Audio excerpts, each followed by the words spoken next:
That said, I do expect China to have a major military exercise, and I think that's going to happen in the late summer. And we might actually even see the PLA intervene in... Hi, Happy New Year. So 2024 was a very eventful year. I thought it would be fun to make some predictions about 2025. Quick disclaimer, I don't claim to be an expert at anything. These are just my opinions. And I'm very interested in your opinions. So if you have any ideas, any predictions about 2025, let me know in the comments. Let's start with technology. So 2024 was a big year for AI.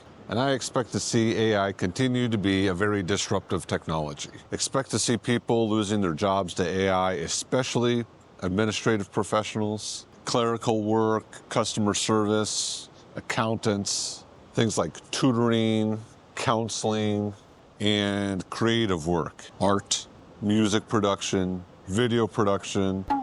And I also expect to see advances in quantum computing. If you didn't see the Google Willow quantum chip presentation last year, you should check it out. I'll leave a link in the description. But basically, Google has created a quantum chip called Willow, and it looks to be incredibly impressive. By our best estimates, a calculation that takes Willow under 5 minutes would take the fastest supercomputer 10 to the 25 years. That's a 1 with 25 zeros following it, or a timescale way longer than the age of the universe.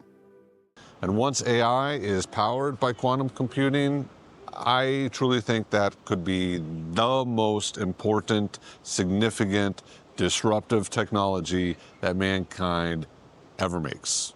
Now, I don't think that we're going to see general AI powered by quantum computing happen this year, but I do think that we're going to see very important, significant steps towards that happening this year. All right, let's talk politics. So as far as politics are concerned, there are 4 major elections happening this year that I'll be paying attention to. And those are the elections in Germany, Australia, Canada, and Poland. And across the board, I expect that the conservative political parties are going to win. I'm not totally sure about Australia. I think that's actually kind of a toss-up, 50-50. But I definitely expect that Germany is going to lean more conservative, and Canada. Yeah, I think this is Justin Trudeau's last year as the leader of Canada. All right, let's talk conflicts around the world. Whew. Last year we saw a lot of conflicts all around the world, a lot of military posturing. This year, I expect some conflicts to cool down, but others to start and heat up. So I expect the conflicts in Myanmar and Africa to get worse. And I wouldn't be surprised if civil unrest and foreign influence starts a new conflict in South America, maybe Venezuela or Bolivia or even Peru. I also wouldn't be surprised to see conflicts happening along Iran's borders, whether that's with Afghanistan or Pakistan or Iraq, probably Afghanistan. I don't think it'll be a good year for Iran. I think that the Trump presidency will put heavy sanctions on Iran, and they'll continue to have civil unrest and cyber attacks and frozen assets, all sorts of stuff like that. Yeah, 2024 was not a good year for Iran, and I think 2025 will be worse. I expect Israel's operations in Gaza to continue. I don't think those are going to end anytime soon. Maybe we'll see a ceasefire against Hamas towards the end of 2025, but I think Israel is very committed to completely eradicating Hamas. In Ukraine and Russia, I actually think that we're going to see a ceasefire. I think that both Putin and Zelensky are looking for a way for the conflict to end. I think Trump might be able to negotiate at least a ceasefire in Ukraine. But that doesn't mean it's really the end of the war. So I think it's going to move to more of a Cold War. It's still going to be a very tense situation. With the U.S., I think that Trump is going to focus a lot on domestic problems. But I would not at all be surprised to see U.S. military intervention in Mexico against the cartels, and maybe even in Haiti. I think that China is also going to be heavily focused on domestic problems. Their rapidly aging demographics are only getting worse, and that problem is making a lot of other problems worse, especially economic problems. The massive oversupply of housing and the devaluation of housing, lack of domestic consumer spending, youth unemployment, and I keep hearing more and more stories of just general civil unrest happening throughout China.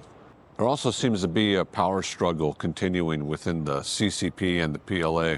So many officers in the PLA have been arrested or just disappeared in the past few years because of corruption, which probably are corrupt. I mean, there's systemic corruption in every political system, but it seems especially worse in China. But really, the PLA is like the only army in the world where it's more dangerous to be a general than it is to be a private. That said, I do expect China to have a major military exercise, and I think that's going to happen in the late summer.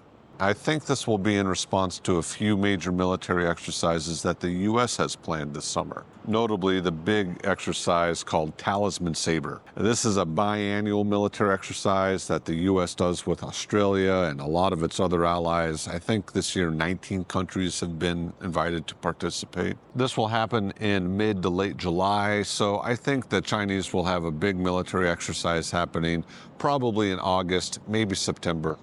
And we might actually even see the PLA intervene in Myanmar. Now in Myanmar, there's a civil war, there's a military coup that happened, basically a junta, and I think that they will seek China's aid to fight the rebels because the rebels in 2024 started working together. And China has some vested interest in Myanmar, especially with its Belt and Road projects. So I do think that we'll see PLA troops in Myanmar to protect the Belt and Road Initiative projects. And of course, expect gray zone tactics against Taiwan to continue, especially cyber attacks and propaganda, especially propaganda. As far as Taiwan, I think that it's going to be a really good year for the economy, but I'm a little concerned about the hyper-partisan politics within the legislative yuan. I really don't see that calming down, unfortunately. I would love it if it calms down, but I don't think it will. Taiwan's political parties are going to be getting ready for the 2026 election. So this year, expect a lot of news, a lot of headlines about different politicians. But overall, I think 2025 will be a good year for Taiwan. Well, let me know what you think. Do you have any predictions? Leave them in the comments. What do you think I got wrong? What do you think that I missed? Let me know. Leave a comment. Thanks for watching. A big thanks to my channel supporters. I hope that you have a wonderful and fortunate year. Peace and love. I'll see you.